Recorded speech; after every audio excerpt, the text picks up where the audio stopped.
lime in the coconut, stir it all up. You put the lime in the coconut, makes you feel better.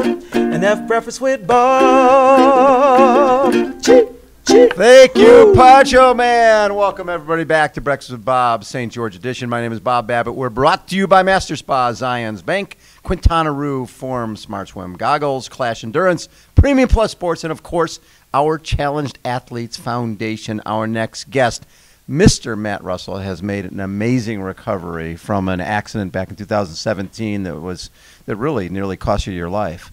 Matt, let's before we get too far into that, let's go back. When did you get into this crazy sport? Starts way back in actually high school. I volunteered my buddies and I Ironman Lake Placid. Yeah. Didn't know how to swim anything back then. I did a little mini sprint. Couldn't swim.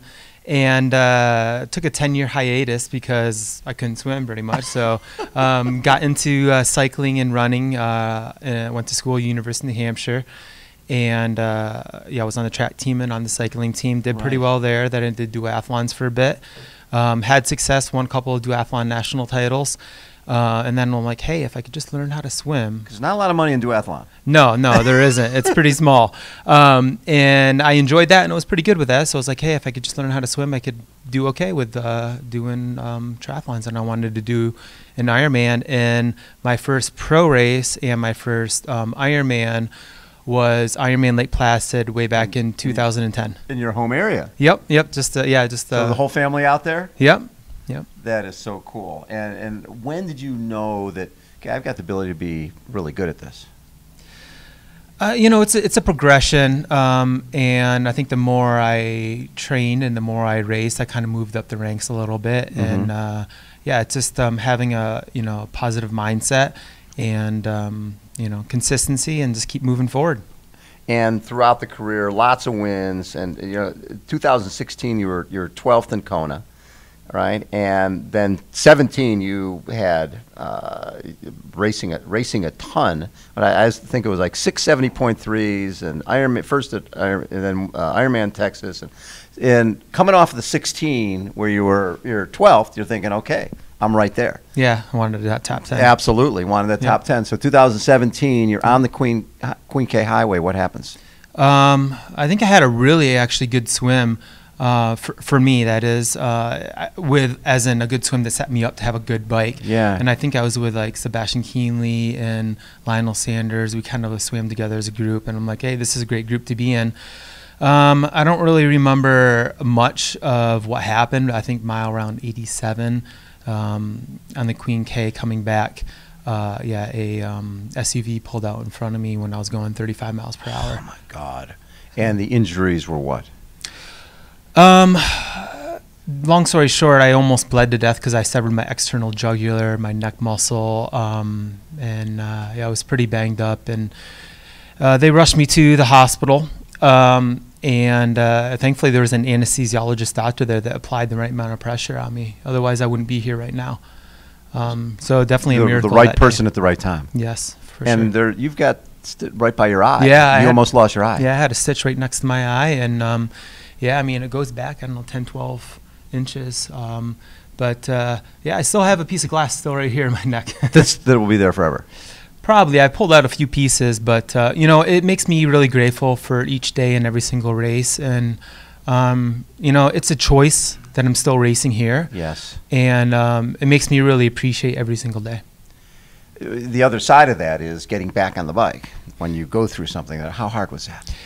It was hard. I remember one of my first races back, just at an intersection, I just put my hands up onto the hoods just because there was a car stop there. But I mean, you don't know. Yeah.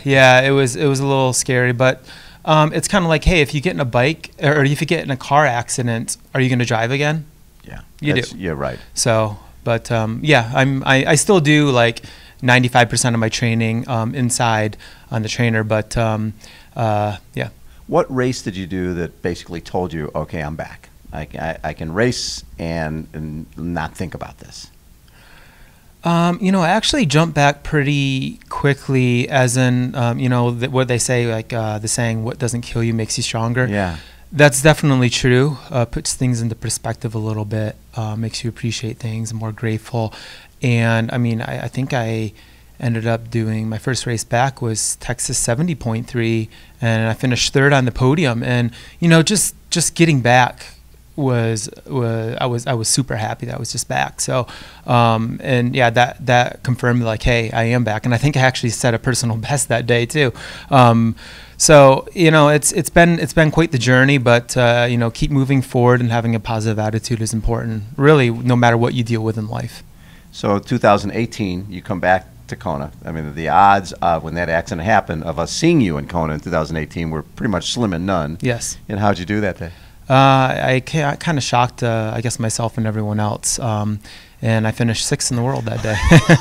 So 80 after almost having your head cut off. Yeah, basically. 8:04, and still the 3rd fastest American time. So I'll take it. That's unbelievable. Yeah.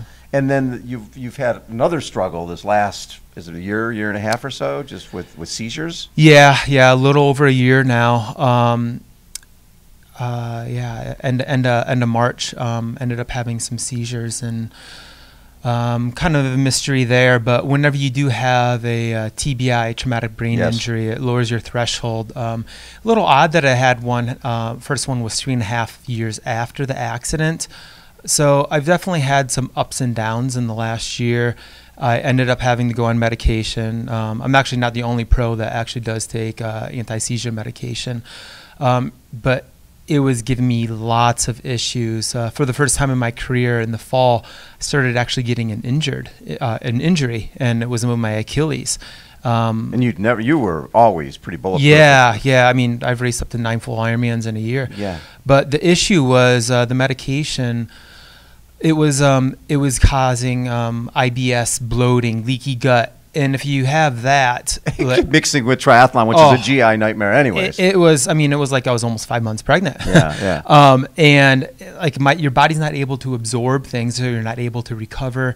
And about 6-7 weeks ago, I changed my medication. Night and day, I feel like I have my old self back, so it's more promising. And still last year, I was able to finish a few Ironmans and qualified for World Championships here in St. George.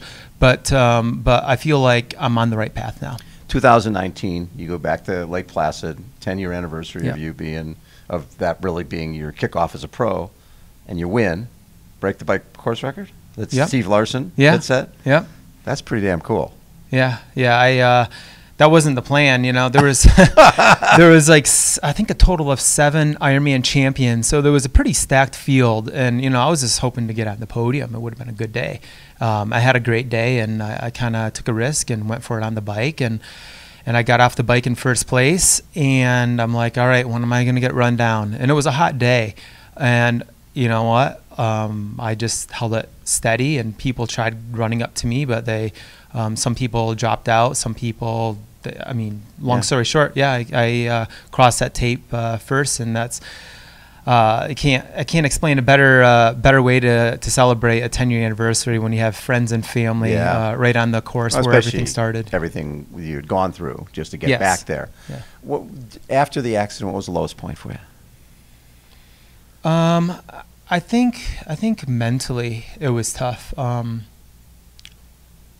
The fact that I was so close to not being there, and my son was only 3 months at the time. I know, brand new dad.